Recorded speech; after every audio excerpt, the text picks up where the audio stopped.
Hi everybody, my name is Scout Bloom. I'm with Mockingbird Games, and I'm here to show you how to play our debut game, Face to Face.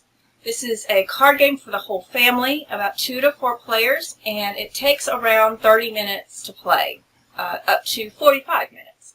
It's a hand management game where players find out that animals are suddenly not where they belong, and it is your job to try to find them and put them back in their places, gathering points along the way. Face to Face was designed by Aidan Blum, who was 12 years old when he designed it, and our beautiful artwork is done by Troy University graphic design student Mason Guttensohn. One of our missions at Mockingbird Games, something that we feel very strongly about, is to develop and publish games that are done by young people college age and under. We have several more games that are in the hopper, so if you like this one, stick around with us and come back and see what we're working on next. So let's get started. One day, people all over the world woke up to find that their favorite animals had disappeared. In Face to Face, you work to find the animals and put them back where they belong.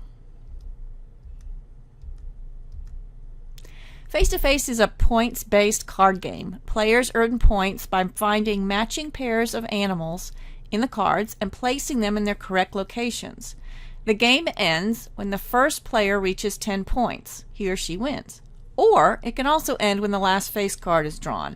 All players will then have one turn, and the player with the most points wins the game. In this video, we're going to look over how to play Face to Face.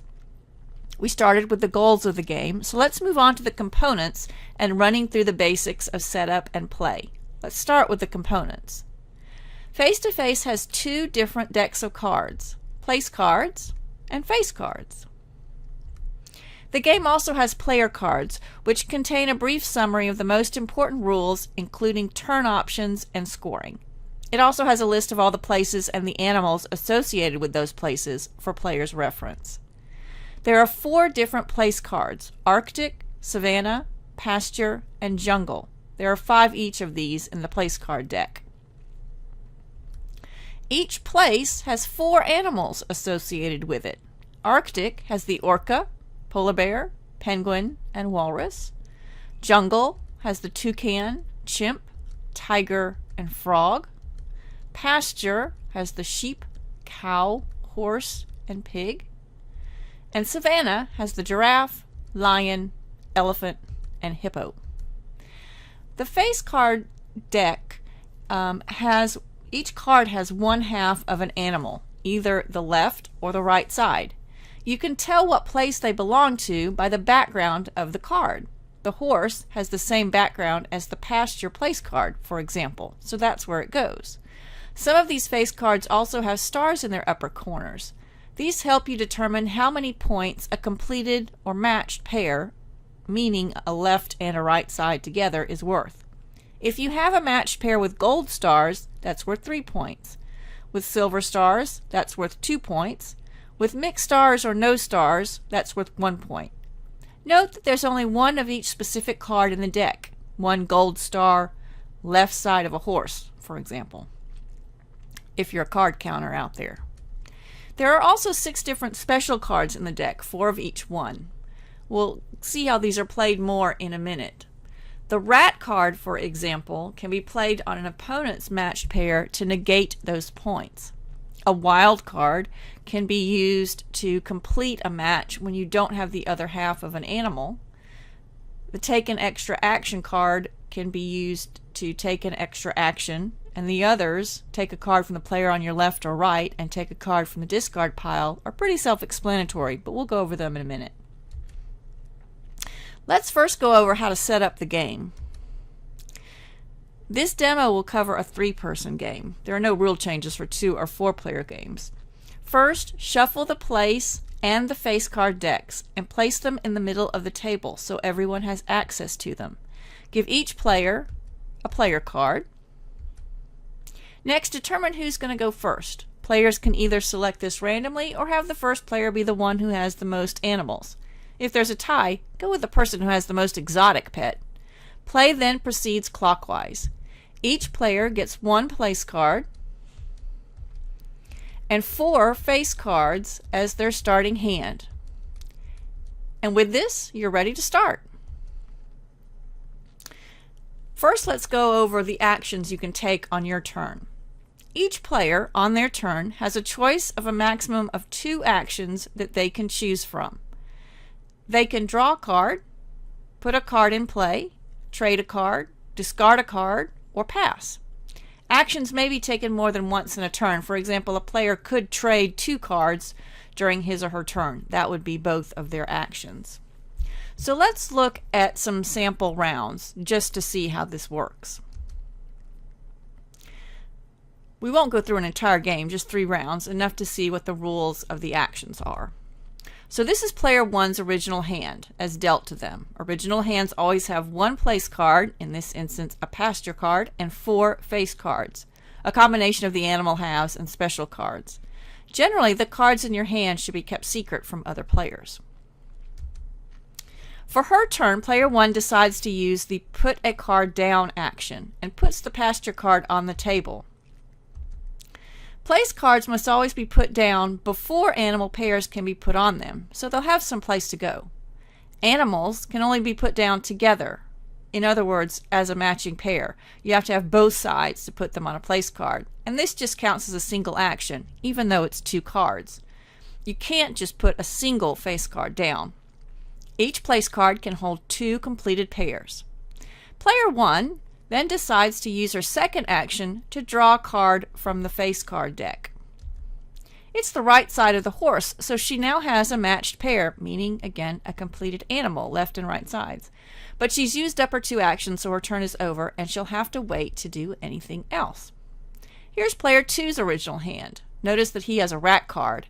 This card has special powers. It can be placed on an opponent's completed animal to negate those points. Player 2 decides to use both of his actions to draw 2 cards from the face card deck. If you use the draw card action, you may draw from either deck, either the place cards or the face cards. He's drawn a wild card, which can be used to complete any animal. The wild card can't be used as another special card, like a rat, and has no stars, so the maximum point value you get through using it is 1 point for the completed animal. This is a good time to bring up the hand limit. No player may have more than 7 cards at any one time, so player 2 has reached his hand limit here. He's used both his actions now, so play passes to player 3. Player 3 just uses both actions to draw 2 place cards for his first turn. Note that now he's also at the hand limit of 7 cards. Here's what the table looks like after everyone has had 1 turn. Player 1 is the only one to have put a card down on the table, so it's the only one visible right now. Now for the next round. For her second turn, player 1 takes her completed horse and puts it down on the pasture card. Placing a matched pair down counts as just 1 action, so she still has 1 turn left, 1 action left. Since the stars on the horse don't match, she's just scored 1 point. She decides to draw another place card as her final action for her turn. Player 2 is at his hand limit, so he can't draw any cards. He decides that he wants to complete the frog with the wild card, but he has to put the jungle card down first, so the frog will have somewhere to go. So with his first action, he places the jungle card on the table. Then he places the completed frog, in this case the left side of a frog and a wild card, on the table on the jungle card. Wild cards have no stars, so this pair will only count for 1 point. Cards on the table don't count toward hand size, so player 2 after this turn now just has 4 cards. Play moves to player 3. Player 3 is also at the maximum hand size now, so he decides to place his jungle card down for his first action. He then decides to ask for a trade. Trades are completely voluntary and must be worded generally. Players may not specifically ask for a specific side of a card or a certain star card. Player 3 decides to ask the whole group if anyone will take his savanna animal to get a jungle animal. You may ask a single player for a trade or the entire group. No one agrees to the trade, so player 3's turn is over. Here's what things look like after 2 turns. And now for the next round. Player 1 asks for a trade, a penguin for a savanna animal. Player 3 agrees to this and they trade cards. She gives him her penguin card and he gives her his lion card. The trade just counts as an action for player 1, the player asking for the trade, not as an action for player 3, the player agreeing to the trade. When she draws a card from the face deck for her second action, she gets a special card, one that says, take a card from the player on your left. If she decides to play this in the future, she plays it and then gets to take a card from player 2 on her left without looking at player 2's cards. She could take either a place card or a face card from player 2 as long as it wasn't put down on the table already. The special card is then put in the discard pile. There are also cards that say that you can have an extra action, that you can take a card from a player on your right, and one that allows you to take a card from the discard pile. And you can look through and choose a card from either the face card or the place card discard pile if you want to do that one. Player 2 decides to play the rat card against player 1. He lays it down on top of her horse cards. This negates her points, but not the space that the horse fills on the place card. Remember, place cards can just hold 2 completed animals, and player 1's horse will still fit that spot, but just not be worth points. Strategically, it's generally better to wait a bit in the game before playing the rat, and then you can use it against a 2 or a 3-point animal if one of those come up. Player 2 ends his turn by discarding his polar bear. Player 3 places the jungle card down and then draws a card. He gets a special card, an extra action card. The extra action card allows a player a total of 3 actions in 1 turn. Playing the extra action card itself does not count as an action. He could play this card now and take his 3rd action, but he decides to wait. Player 3's turn is now over. Here's what things look like after 3 turns. Right now, player 2 is in the lead with 1 point, since he negated player 1's horse with his rat card. Play just continues in this way until either one player reaches 10 points or the last face card is drawn. In that case, when the last card is drawn, the players will take 1 more turn each, and the one with the most points wins. Okay, so that's how you play face-to-face. If y'all have any questions, just put them down in the comments below, or feel free to visit us on our website, which is www.mockingbird-games.com.